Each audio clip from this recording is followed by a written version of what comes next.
Welcome back to my channel. My name is Nayri, also known as Wedding Fashion Expert. This week we are talking about a subscriber requested topic on how brides keep up with wedding trends after they've said yes to their dress. Months have passed and now it's time to wear the dress. How do brides feel if the trend has passed or if the trend has been outplayed? What to do and how to deal with this.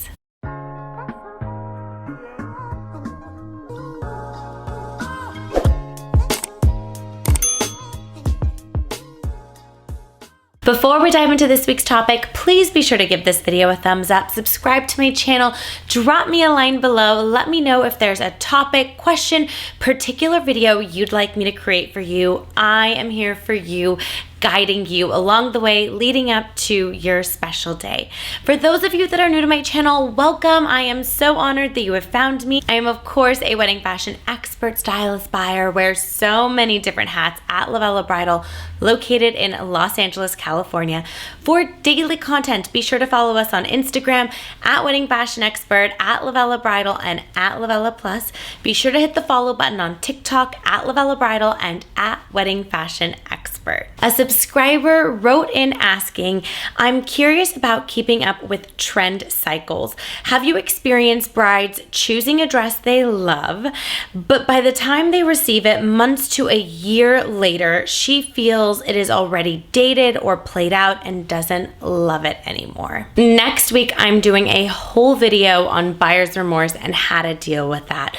This does sort of fall into that category, but it's a little bit different than buyer's remorse, because the buyer's remorse video, I'll be talking about how you buy it and you immediately regret the decision that you've made.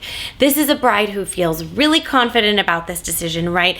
As she's anticipating the arrival of her dress, she's seeing brides get married, she's seeing new dresses come out, and then her gown arrives and she doesn't love it as much at the time when she bought it. So yes, she's having a bit of buyer's remorse and doubt, but this is months and months and months down the line, not right after she purchased it, right? So there's various different scenarios. However, definitely tune into next week's video because I think that would be really interesting if you have bought something and you're feeling immediate buyer's remorse or maybe a few months later, whereas this, you've been super excited for it. It's now time for you to go in and see your dress again. Months have passed, maybe a year has passed, and maybe your personality and your style has evolved within the last year. There are so many reasons as to why brides start to feel this way.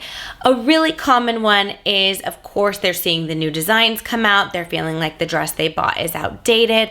Something I want to remind you, as a bride looking at all the dresses online, the dresses that are coming out wouldn't have been available for you to wear at your wedding date. That's why you ordered it so far in advance.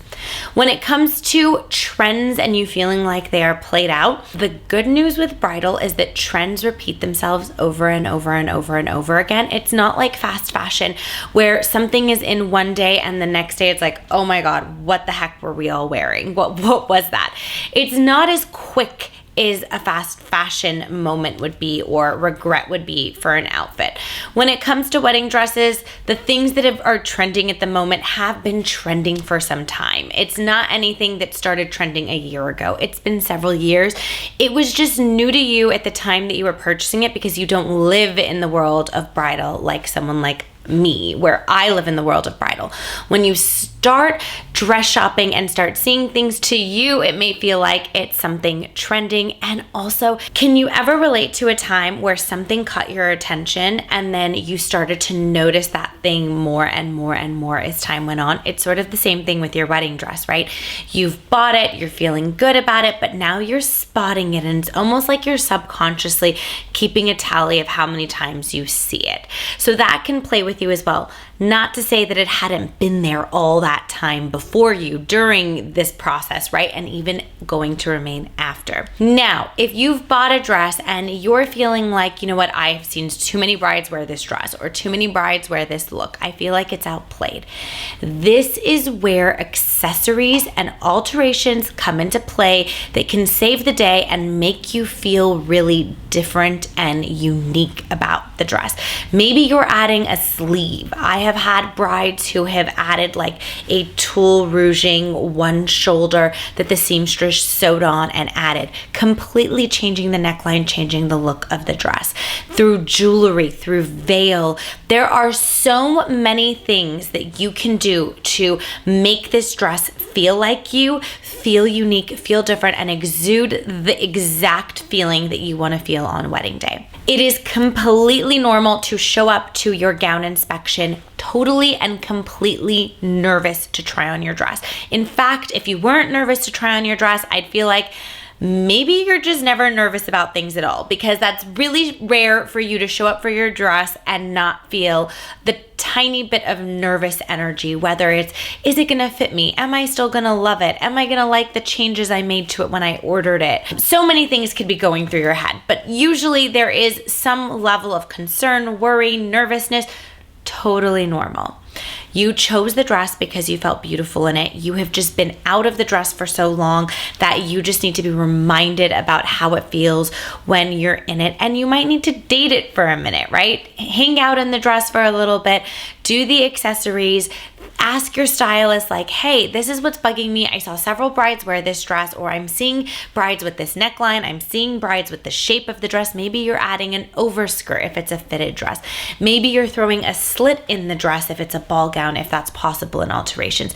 Maybe you're doing something different to it that you hadn't planned to do from the beginning that's going to change the look of it.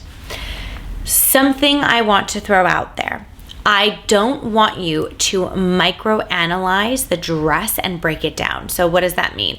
I don't want you to just look at the top, or just look at your belly, or just look at the bottom, or just look at the sleeve. You need to look at the overall picture before you make any changes, because one change is going to impact the entire look of the dress.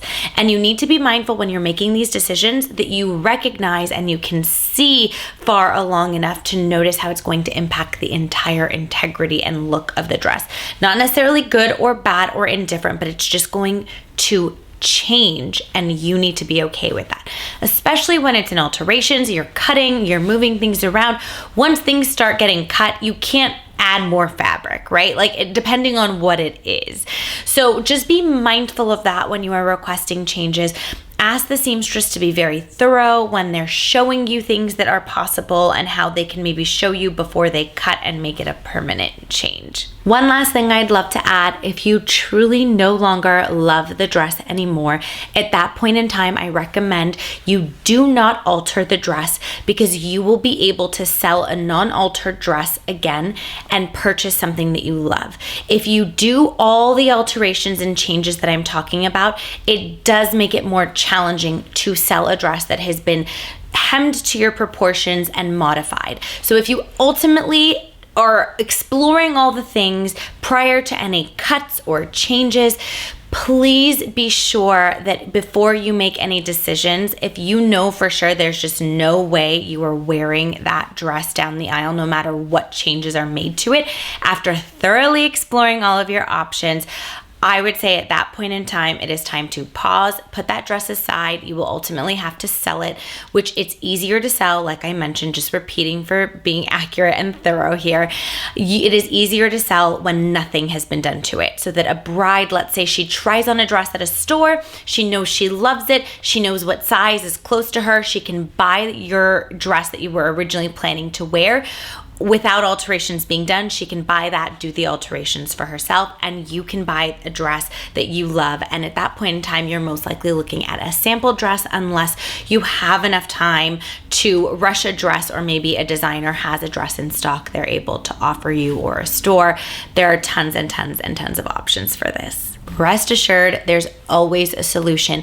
Your stylist and store are only as good as your feedback and communication. You want to make sure to always communicate as honestly as you can and as thorough as you can, so they can best serve you. We cannot read your minds. Therefore, please, please, please communicate, and that way we can go above and beyond to cater to your needs based on you expressing what those needs are. I just want you to be set up for success and ultimately wearing the dress that you absolutely love down the aisle.